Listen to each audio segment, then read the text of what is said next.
My name is Lucy. I was just 12 when my father left. It was a Tuesday. I still remember the smell of toast in the kitchen and how my mom hummed while making coffee. Everything felt normal until it didn't. That evening he didn't come home, no call, no message, no reason. I sat by the window until midnight, hoping his car would pull into the driveway. It never did. At first we thought something bad had happened to him, but Mom later got a letter where he told us he was never coming back. My mom cried a lot that week. She tried to hide it, but I heard her every night through the thin walls. I didn't know what to say, so I stayed quiet. But inside me, something cracked. I was still just a little girl, but I felt abandoned, like I wasn't good enough to stay for.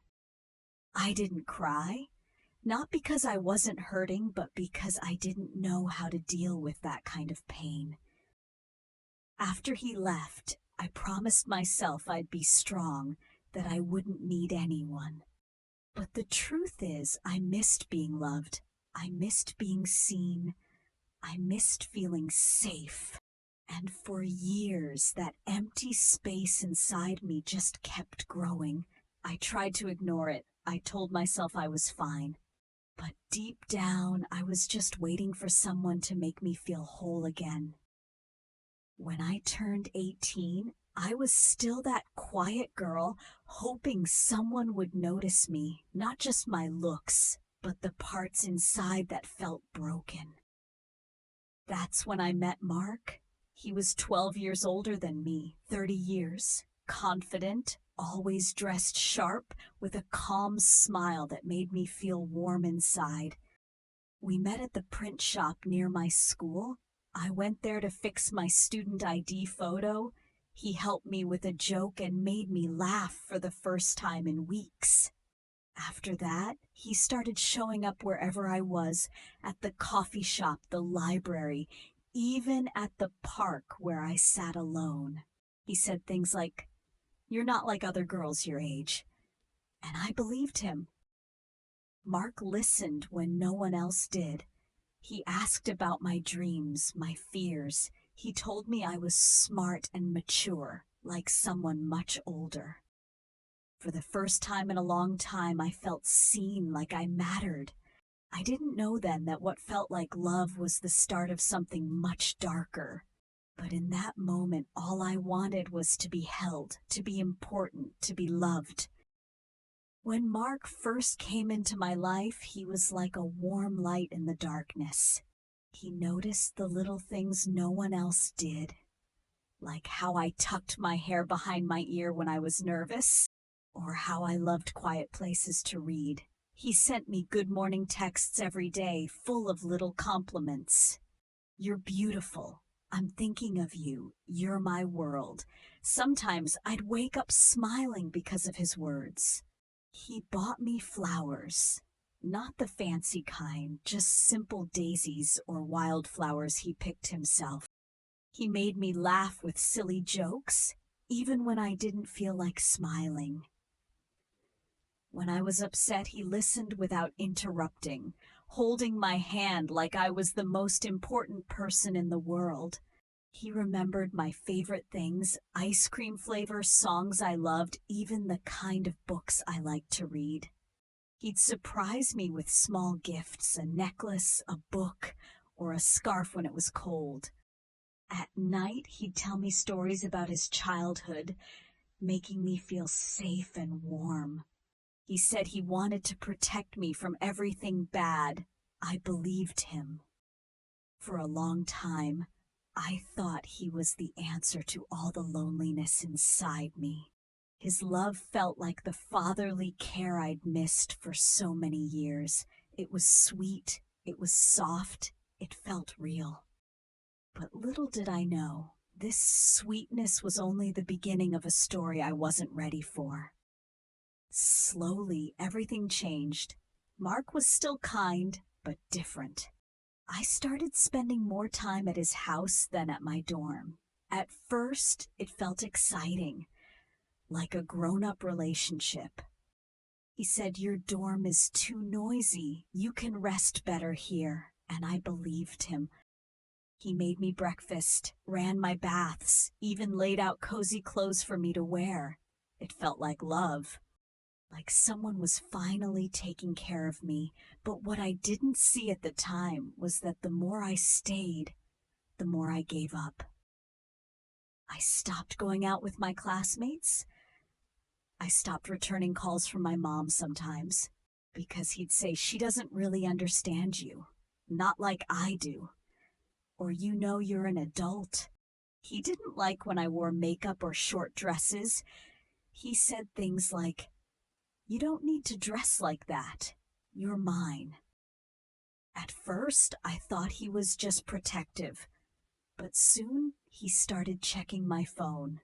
If a guy messaged me, even just a classmate, he'd get upset. He'd go silent for hours or give me this look that made me feel ashamed. Then, just when I'd feel confused or guilty, he'd hold me tight and say, "I'm sorry, I just love you too much." And I'd melt again, because deep down, I was still that little girl, still craving love, still needing to be chosen. I was barely going to class. I was forgetting who I was before I met him. I didn't even notice it at first, but my whole world had become him. His house, his voice, his rules. And somehow, I thought that meant I was lucky. But late at night, when I lay in his bed, something in my chest would ache. I missed laughing freely. I missed being myself. But I didn't know how to leave, because leaving meant being alone again. And that scared me more than anything. There were moments when I tried to speak up. I'd say things like, "I miss my friends. I haven't seen my mom in a while. Maybe I should spend a few nights back at the dorm." But Mark's face would change. He wouldn't shout. He just looked disappointed, hurt. And somehow, that was worse than yelling. He'd say, "After everything I've done for you, you want to leave? I thought you felt safe here. I guess I was wrong about you." And that guilt, oh, that heavy guilt would swallow me whole. I'd cry and apologize over and over, even when I didn't know what I'd done wrong. He'd hold me close and say, "Just don't do it again. I forgive you." Then everything would be okay for a while. I stopped talking to people completely. I'd see my classmates in the hallway and look down. I ignored calls from my mom more often, even when my heart longed to hear her voice. Sometimes she'd text, "Are you okay?" And I'd reply, "I'm fine, just busy." But I wasn't fine.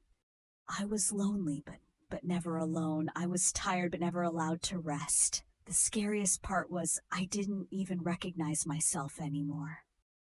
I wasn't the same girl who came to college full of hope. I wasn't even sure I liked who I had become. But I still stayed because the fear of losing Mark felt bigger than the pain of losing myself. I remember the first time I tried to leave. It wasn't a big moment. I didn't scream, I didn't pack a bag or slam the door. I just said softly, "Mark, I think I need some space, just a few days back at my dorm to think." He was quiet for a long time. Then he laughed, but it wasn't the warm laugh I was used to. It was cold, sharp, like I had just told a joke he didn't like. "Space? After everything I've done for you? You live here, you eat my food, you sleep in my bed, and now you want space?" he said, standing up slowly. I felt my heart beating so fast, I thought it might break. My hands were shaking, but I tried to stay calm. "I'm just tired," I whispered. "I miss my mom, I miss school, I just want to breathe," I said. His eyes narrowed. He didn't touch me. He didn't have to. His silence felt heavier than any shout. Then he looked at me and said, "If you walk out that door, don't come back ever." My chest burned. I wanted to be brave, but I was scared. What if he meant it? What if no one else loved me like he did? What if I really was ungrateful, like he always said? So I sat back down, I stayed, and that night he held me tightly like nothing happened. He kissed my forehead and said, "You scared me today. Don't do that again." I nodded, I smiled. But inside something had cracked. I didn't try to leave again for a long, long time. After that day, I stopped fighting. I became quiet, careful. I did everything he liked, wore what he approved, ate when he wanted. I even dropped some classes without telling anyone because he said they were a waste of time. I told myself it was love, that this was what it meant to be committed, that sometimes love was just sacrifice. But deep inside, I was disappearing. I stopped writing in my journal. I stopped dreaming. I even forgot what my laugh sounded like. There were days I didn't look in the mirror because I didn't want to see the girl staring back at me. She looked lost, empty. My phone barely rang anymore. No texts from friends, no check-ins from people I used to laugh with. I had pushed everyone away to stay close to him. Mark had become my world, and in his world there was no room for me, only who he wanted me to be. He still said he loved me, still bought me gifts, still kissed my forehead like I was something precious. But it didn't feel sweet anymore. It felt like chains wrapped in roses. I'd lie awake most nights in his bed, staring at the ceiling, wondering, is this what love is supposed to feel like? Then I'd remind myself that I had no one else. My dad was long gone. My mom barely heard from me. And I was too ashamed to tell her what I had become, how I let it all happen. So I stayed smiling in public, crying in silence, because somewhere along the line I stopped knowing how to be free. It was a Saturday morning. I didn't expect her. I hadn't seen my mom in months. She just showed up that morning, standing outside Mark's house like a stranger. I was shocked. My heart dropped. How did you find me?" I asked. She looked tired, like she hadn't slept well in days. "I called your school," she said. "They said you'd missed several classes. Your roommate said you hadn't been back in weeks. She gave me this address, said she was worried too." I stood there frozen, not knowing what to say. Inside, I could hear the faint sound of Mark moving around. I felt panic rising in my chest. "You shouldn't be here," I said quickly. "He'll be upset." She raised her eyebrows gently. "He'll be upset that your mother came to see you?" I looked away. I didn't have the words, just guilt and fear. She reached out and held my hand. I flinched without meaning to. Her eyes filled with tears. "Baby," she whispered, "why did you pull away from me like that?" I shook my head. "I'm fine, Mom, I promise. You just surprised me, that's all." But I knew I wasn't convincing her. She looked at me for a long time, so much sadness in her eyes. Then she said, "Come with me. Just for a few hours, we'll sit at a cafe, talk, no pressure. I miss you." I hesitated. "Mark won't like that. He's sensitive about people not trusting him." She blinked. "Sweetheart, that's not sensitivity. That's control," she said softly. Her words hit me deep. I had told myself that so many times, he's just sensitive, but maybe I had been lying to myself. I shook my head. I can't go right now. I need time. Please don't make this worse, I said to my mom. She sighed, then stepped forward and hugged me tight. I didn't hug her back at first, but when I felt her warmth, I melted into her arms. She kissed my forehead. You know where to find me whenever you're ready to come home, she said softly. Then she walked away. I stood at the doorway, heart heavy, eyes burning. For the first time in a long time, I wondered, what if I wasn't okay? What if I had been drowning all along and didn't even know it? That day, a tiny voice in my heart whispered, this isn't love, this is something else. After my mom left, I tried to act like nothing happened. I walked back into the house quietly. Mark was on the couch scrolling through his phone. He looked up and smiled. Who was that? He asked casually. I swallowed hard. My mom, I said, keeping my voice light. She just showed up. I didn't even know she was coming. His face changed, the smile faded, his jaw tightened. How did she get my address? What did you tell her? He said. Nothing. She just wanted to see me. She was worried, I said calmly. He set his phone down slowly. Worried about what? About me? He said. I froze.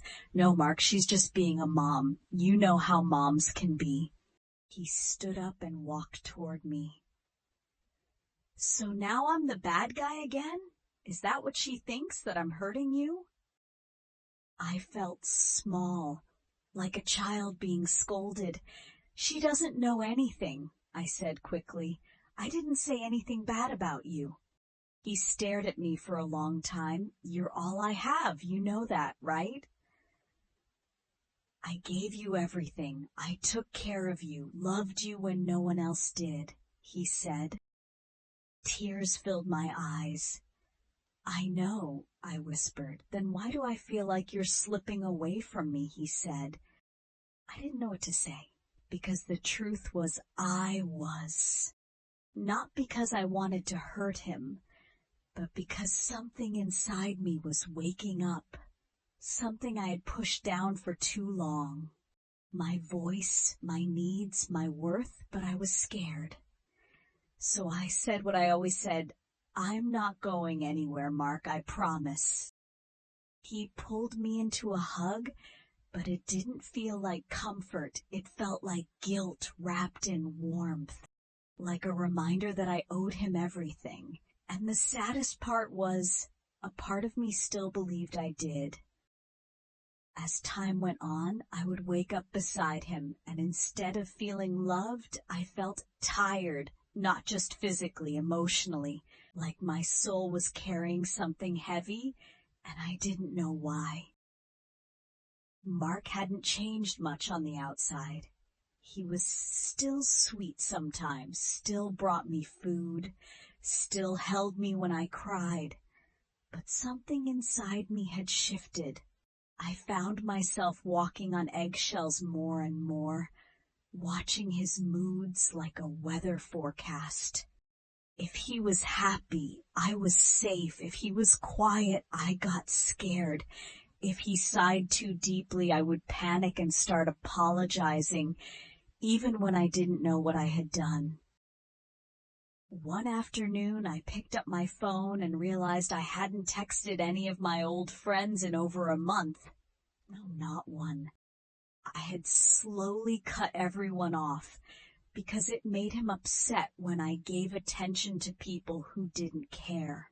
I used to call my mom every weekend. Now I avoided her calls. She had seen through him, and that made her a threat in his eyes. And now, somehow in mine too. It hit me then. He had made himself my entire world, and now I didn't know how to breathe without him.